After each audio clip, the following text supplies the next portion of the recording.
Why AI doesn't need the nuclear button to make war more likely, extending deterrence theory to AI-enabled warfare. Part I of IV on February 5, 2026. New START expired with no successor, leaving the US and Russia without a single binding limit on strategic arsenals for the first time since 1972. Most coverage of that moment focused on numbers, how many warheads, how many delivery systems. That's the wrong ledger. The more dangerous number isn't how many weapons exist, it's how many seconds a human has to decide whether to use one. This piece is about a mechanism that doesn't require any machine to decide anything, and doesn't require a single treaty violation, and yet quietly moves the threshold at which a head of state chooses to strike first. To be clear at the outset, no nuclear-armed state has handed the decision to launch to an algorithm. Every declared nuclear power has publicly reaffirmed that a human makes the call. This isn't a story about a rogue AI. It's a story about what happens to human judgment when the clock is compressed and the system in front of you seems to know more than you do. Asterisk the old calculus. Start with how a leader has always thought about striking first. Thomas Schelling called it the reciprocal fear of surprise attack. A state doesn't strike first because it's aggressive. It strikes first because it fears being struck first, and believes waiting is more dangerous than acting. Restraint wins as long as there's time to watch, verify, and respond if something real happens. Instability creeps in the moment a leader believes that watching is a luxury they can't afford, usually because their forces or their command systems look vulnerable to being wiped out in one blow. For 60 years, that vulnerability has been mostly physical. How exposed are your missiles? How hardened are your command bunkers? How fast can the other side plausibly disarm you?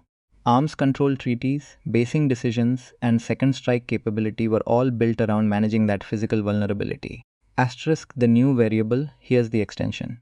AI decision support doesn't need to touch a missile to change this calculus.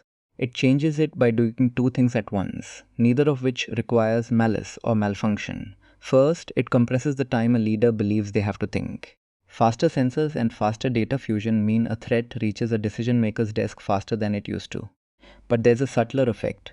Even when the actual time available hasn't shrunk that much, a continuously updating AI dashboard creates a fell pressure to decide before the picture goes stale. The system doesn't need to be wrong. It just needs to feel urgent. Second, it erodes independent judgment within whatever time remains. This is a well-documented human tendency called automation bias. The more a person defers to a system's read of a situation instead of forming their own, the less benefit they get from any extra time they do have. Give a decision maker 10 more minutes, but let them spend those minutes trusting the machine's threat assessment instead of interrogating it, and the extra time buys almost nothing. Put those two effects together and you get something worth naming precisely. The threshold of suspicion at which a leader decides preemption is worth it goes down, even though nothing about the physical vulnerability of anyone's forces has changed. The danger isn't manufactured by a weapon becoming more exposed. It's manufactured informationally inside the decision maker's head by how fast and how confidently the system in front of them says this looks real. Asterisk, why this matters more than it sounds like it should. The unsettling part isn't that a leader might trust a flawed AI system. It's that this works even when a state's own human control is genuinely solid. If a country reasonably believes its rival's decision-making has gotten faster and more automated, it has to raise its own alertness in response, because a twitchier adversary is a more dangerous adversary, whether or not that adversary is actually as twitchy as feared. Each side's uncertainty about the other side's automation becomes a reason to tighten its own trigger finger. Restraint requires both sides to believe the other has time and judgment intact. Erode that belief on either side, and the whole arrangement gets harder to hold. This is why transparency about human control policy is starting to look like a crisis stability good in its own right, not just a domestic reassurance exercise, but something that keeps adversaries from assuming the worst about each other's reaction times. Asterisk, what's coming in this series, paid subscribers get the rest of this analysis in 3 parts. The formal model behind this claim, with the algebra optional, for anyone who wants to see exactly how the two variables move the threshold.